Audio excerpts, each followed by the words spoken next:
Pernah nggak sih kalian melihat adanya foto-foto kayak iklan? Nah, di video kali ini kita akan membahas foto iklan seperti apa, lightingnya, tempatnya, setupnya. Langsung aja saksikan sekarang juga.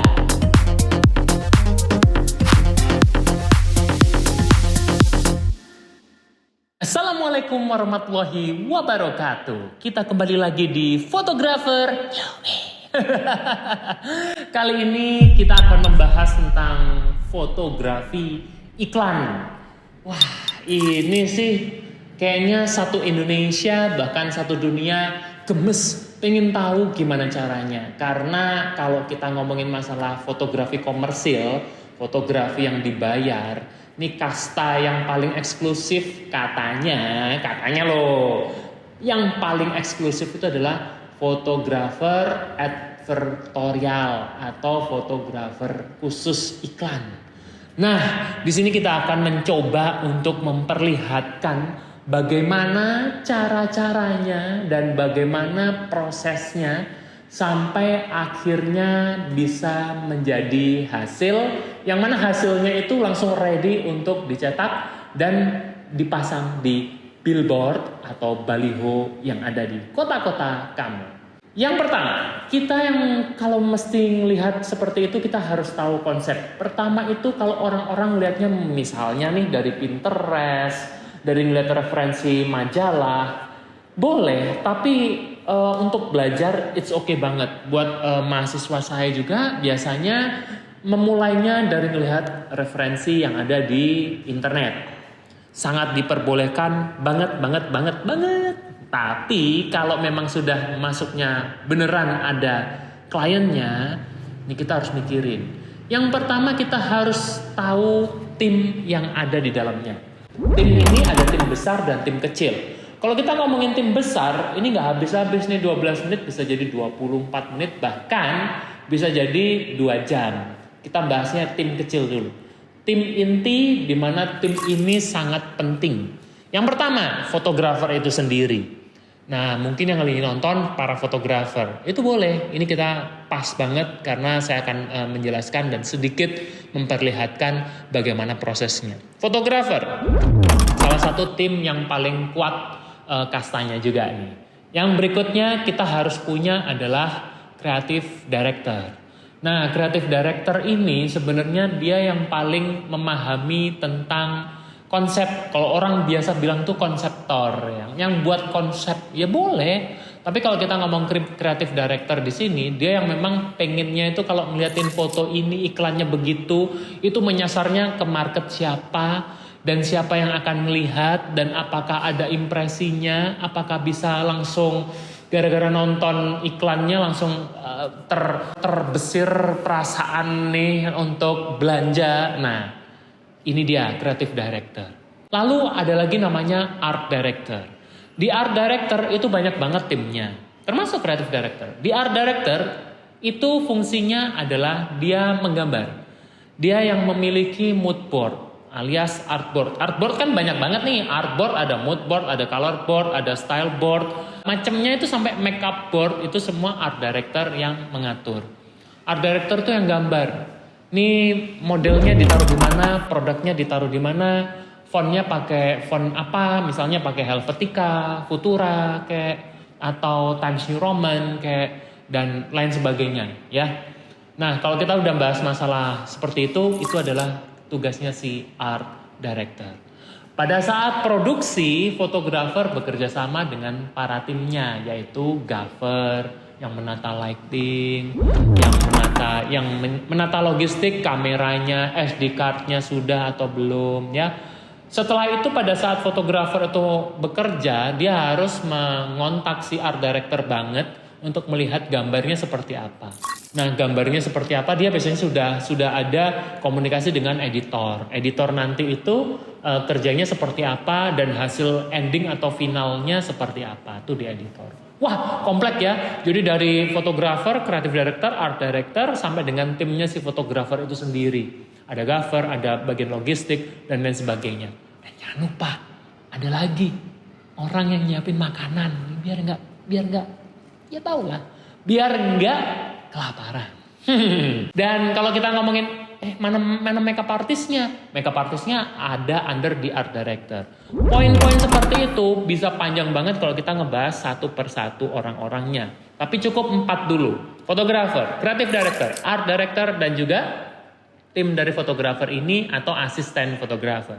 Nah, kalau kita sudah membahas masalah tim, kita harus langsung poinnya ada di peralatan. Mulai kita pemotretan karena udah jelas nih setupnya seperti apa, maksudnya konsepnya bagaimana udah jelas nih.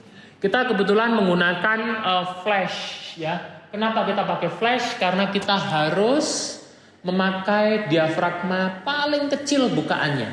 Paling kecil tuh berapa? Paling kecil tuh kalau saya minimal harus 11 ya. Kalau memang flashnya bisa pakai 16, it's okay ya. Kenapa? Kalau orang bisa pakai 16 itu flashnya nggak sembarangan juga karena powernya dia harus butuh yang power besar, misalnya 800 watt sampai dengan 1200 watt. Tapi flash yang kita pakai dengan kekuatan 600 watt dan di belakang masih ada yang 300 watt. Jadi ya otomatis kita pakai diafragma 11 dan itu pun ISO-nya masih diangkat sampai ke ISO 200. Padahal kita membutuhkan ISO 50 kalau bisa. Kamera dengan menggunakan ISO 50 adalah kamera-kamera canggih banget. Nah, maksudnya canggih di sini adalah mahal. Wah, kalau udah ngomongin mahal, nih buat kaum mendang-mending pasti langsung skip jangan. Kita bisa pakai kamera apapun, yang penting kita bisa nge-adjust kamera kita di f11. Setelah kita udah menggunakan flash ya, kita menggunakan strip light untuk di bagian belakang supaya dapetin harsh-nya. Lalu kita juga memakai beauty disc untuk main light dari wajah si model dan juga ada softbox ya ukuran 60-90 sebenarnya itu untuk fill in di bagian leher supaya cahaya harsh yang dihasilkan dari beauty disc tidak terlalu keras dan tetap kita tambahkan dengan softbox tersebut. Setelah kita sudah menentukan lighting tersebut berjumlah 4, kita harus menatanya dengan baik. Model menghadap ke kanan, ke kiri, ke atas, ke bawah. Ini yang paling seru nih. Ini kalau kita ngomongin iklan terus ada modelnya. Ini model ini bukan lagi model yang ala-ala model cantik, model fashion yang harus fierce, yang harus misalnya rahang bagian bawah harus agak maju atau mungkin matanya harus merem atau ini malah harus ketawa, harus mengeluarkan jiwa bahagianya. Kalau emang konsep iklannya adalah iklan-iklan yang mengajak atau mempersuasif kita ke dalam kebahagiaan. Contohnya adalah belanja. Orang kalau mau belanja bahagia dulu gitu kan ya. Kalau udah bahagia pasti dia belanja. Nggak mungkin orang lagi sedih, stres terus belanja. Ya kecuali emang kebutuhan-kebutuhan yang ya kita juga nggak tahu seperti apa. Tapi yang jelas orang makin bahagia biasanya dia akan banyak belanja. Teman-teman, kalau kita udah membahas masalah lighting ya, kita menggunakan flash ya, terus detail dari kamera ya, satu lagi kamera. Sebenarnya kamera apapun bisa, tapi yang jelas focal length itu paling utama. Teman-teman, focal length paling utama. Mau body kamera apapun it's okay, tapi focal length itu utama. Focal length itu harus pakai 100 mm atau 90 boleh, atau 80 itu paling wide ya. Kenapa kok harus 80 sampai dengan 100 atau bahkan 200 mm? Karena kita mau zero distortion. Nggak boleh ada distorsi sama sekali. Nggak boleh kelihatan model itu ketarik atau enggak.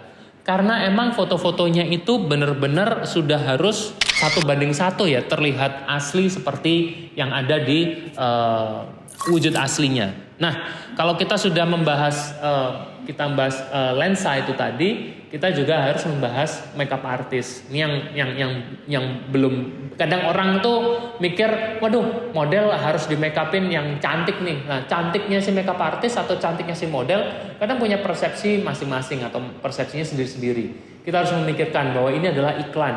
Ini adalah konsep di mana menjadi manusia normal. Artinya normal ya. Artinya kita harus membuat karya yang mana wajahnya tuh nggak yang terlalu fantasi atau nggak terlalu glamour, nggak terlalu klasik, nggak terlalu vintage. Dia harus tetap cantik seperti perempuan pada umumnya. Nah, kalau kita sudah membahas masalah seperti itu, diskusikan dengan makeup artist di mana makeupnya juga jangan terlalu yang kelihatan smoky eyes lah, terus eyelinernya harus agak ada curve-nya lah atau blush on-nya itu harus begini. Enggak, kita justru malah harus makeup cantik yang kalau kita ngomongin tuh ke arah flawless. Nah, kalau udah flawless itu udah cukup banget. Jadi itu yang harus kita pikirkan. Setelah itu makeup artist sudah kita bahas, kita harus membahas adalah editor. Ini paling penting banget kalau kita udah bahas masuk ke dalam editor, ini adalah kunci dari segala kunci. Foto emang harus bagus itu mutlak. Tapi kalau fotonya bagus tapi editornya nggak paham dengan cara kerjanya, tetot. Karena editor kali ini bukan editor foto teman-teman ya. Editor kali ini yang kita pakai adalah 3D editor. Kalau kita ngomongin masalah 3D editor, jadi editor bukan foto yang bisa Photoshop ya, tapi kita harus ya contohnya adalah pakai Blender. Ini cara-cara ngeditnya itu kita harus memakai fantasi kita juga, kreativitas kita juga. Ini harusnya pakai meja apa, ini belakangnya apa, kotaknya bagaimana. Itu semua bukan hasil dari fotografi. Yang hasil dari fotografi hanya modelnya. Karena kalau modelnya pakai 3D juga kurang realistis ya. Jadi kita tetap fotonya tetap pakai model asli beneran, pakai cahaya lighting yang bener kita setting. Kecuali environmentnya di belakangnya, backgroundnya itu baru yang berbeda, yaitu pakai 3D. Teman-teman, kamu masih bisa. Pemahaman-pemahaman seperti ini sepertinya susah, enggak. Yang kita perlukan adalah mencoba. Dan kalau kamu sudah mencoba, siapa tahu nih sudah nyoba gara-gara nonton video ini, beneran coba ya.